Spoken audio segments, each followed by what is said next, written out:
Hi, everyone. My name is Matt Haynes. I'm an audiobook narrator and a teacher of narration. And I'm Trenton Bennett, and I'm also an audiobook narrator. And this is part of our series of tips of things that we're discussing right to this very day that we think are helpful to us and that could be helpful to you, no matter what level of in the industry you are. So, Trenton, please share what's been on your mind recently. Actually, I've had a little bit of a struggle this week, and it's one that's taken me a little bit of time to figure out. I'm not even sure I have all the answers, but I'd love to get your take on this, Matt. I had a great deal to do this week, and we all have those weeks where it's just busy, head down, and you're going forward. But with so much activity going on that had me doing all of these things, I had become a very task centric human. And so a lot of my thinking began to put aside all of the moments that I'm not working on things and all of the things that I should just say that can keep till tomorrow. And I started to define myself in terms of the task I am doing now and the task I will accomplish next. And it got really, really linear and very strange as far as my concentration. I had a hard time focusing on anything that wasn't that task. And what made me realize that that was the problem when I started to slip into a funk was that I had an unstructured day where I got together with my co host. We did a podcast episode, and the entire thing was just freeform, whatever comes, comes. And it doesn't have to be exactly this by then with this and these features. Mhm.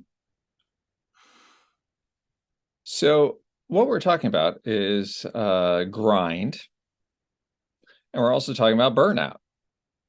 Which are two positions from which great quality narration tends not to come.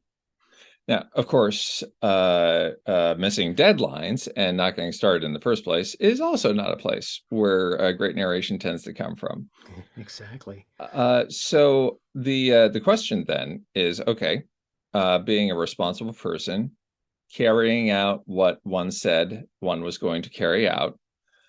Um, how what kind of refresher do we give ourselves, and how do we transition into that so that it can happen in the moment, as opposed to if we just don't seem to be having a break scheduled?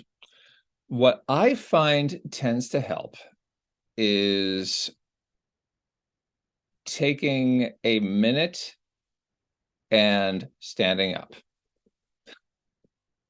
Um, why? Because when I stand up, I recirculate. Often, the change of perspective and the change of muscle use gives me new ideas. Often, that's also where I suddenly pick up on my body's cues that it's time to go to the bathroom. Um, Maybe get some water. We call both of those fluid adjustment. Um, and also just knowing that a little bit of a change can actually make a big, big difference. The same way that if we start on a journey and we start maybe an inch to the right of where things need to be, then eventually, that builds and builds and builds, right? So if we can course correct and take things just a little bit in this other direction, and then go. I think opportunities and ideas and the right ones for you in terms of how to best refresh yourself, how to find your why, how to reprioritize, those tend to happen when there's simply a change in posture and a change in one's presence in the room. What do you think? That makes a great deal of sense, Matt, because in my former life as a programmer, sometimes I might be doing 12 hours of just cranking out code and I might be eating at my desk. But at the time, when I got to a certain point, I started to recognize as a programmer when tasks are very clear, they're very specific, and the results are very exact, you're kind of contained in a pretty easy cycle and not like voiceover where we have so many things going on. I noticed that there was a point of diminishing return where if I'd been sitting too long, I was taking longer to do less, to accomplish less. Right. And I would get up and I'd walk around the building. I'd go outdoors and I'd just do a lap around the building, or I'd go stare off at the trees for a while, or do something, sit down on a bench somewhere. and just change the environment to kind of reset my brain. Yeah. And it sounds like just literally standing up is a change of perspective because you're looking somewhere else. Maybe at the very least, gaze out the window, take a walk.